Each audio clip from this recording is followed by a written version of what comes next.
ஒரு क्वेश्चन கேட்டேன் சார். நான் ஈவென்ட் முடிச்சிட்டோம் சார், தேடினேன் எனக்கு கிடைக்கல. ஸோ என்ன ஒரு கேள்வி கேட்டிருந்தாங்க, நான் அணிஞ்சிருந்தது வந்து சம்மருக்கான ட்ரெஸ்ஸா அப்படின்னு. அதாவது சம்மருக்கு இது மாதிரி ஸ்லீவ்லெஸ் போட்டுட்டு காற்று வாங்கிட்டு வந்திருக்கிறியாமா அப்படின்றதான் நீங்கள் கேட்ட கேள்விக்கான பொருள் அப்படின்னு எனக்கு ஒரு 5 செகண்டில் புரிஞ்சுது. ஆனால் நான் வந்து அந்த இடத்துல கோவப்படுறதா இல்லை தொகுப்பாளினியா மேடை நாகரிகம் கருதி அமைதியாக பதில் சொல்கிறதா அப்படின்ற குழப்பத்திலேயே நான் அந்த இடத்த கடந்து போயிட்டேன். அதுக்கப்புறம் நான் வெளியே வந்து உங்களை தேடினேன், நீங்கள் இல்லை. எல்லாரும் நான் உங்களை சரியாக உங்களுக்கு பதில் சொன்னேன்னா என்னன்னு எனக்கு தெரியல. ஆனால் மக்கள் எல்லாம் உங்களுக்கு ரொம்ப அழகான பதில்களையும் கேள்விகளையும் கேட்டிருந்தாங்க. அதை விட தாண்டி சக பத்திரிகையாளர் ஒருத்தர் ஒன்று எழுதியிருந்தார் அந்த விஷயத்தை பற்றி. அதை இங்கே படிக்கணும் அப்படின்னு ஆசைப்படுறேன். எப்படி உடை அணிய வேண்டும் என்பதை அணியும் பெண்கள் தான் தீர்மானிக்க வேண்டும். பார்க்கும் கண்கள் தீர்மானிக்க கூடாது.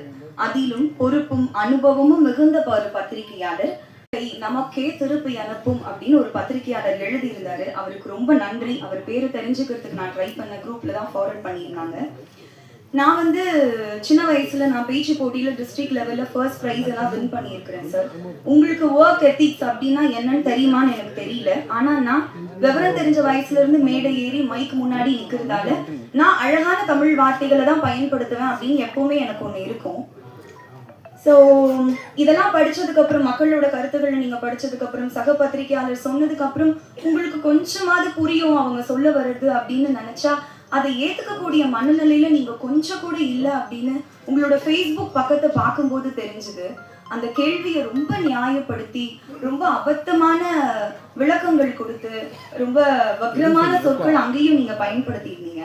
அதை பார்க்கும்போது எனக்கு வந்து நீங்க ஏன் இப்படி பண்றீங்க, மாற மாட்டீங்களா, புரியாதா அப்படின்லாம் எனக்கு கேட்க தோணல. ரொம்ப வருஷமா கேட்கறாங்க.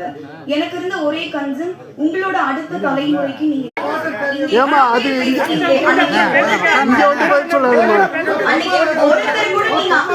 அவர் தப்பா பேசலையா,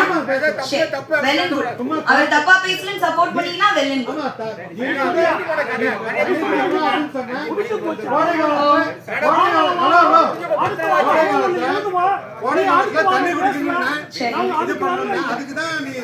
கோடை காலத்துல தண்ணி குடிக்கிறதுக்கும் நான் அழைச்சிட்டு வந்த சாரிக்கு என்ன சம்பந்தம்?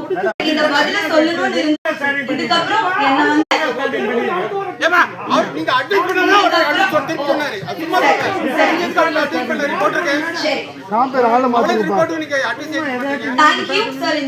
யோகிடா படத்தின் தயாரிப்பாளர் திரு செந்தில்குமார் அவர்களை அன்போடு மேடைக்கு அழைக்கிறோம்.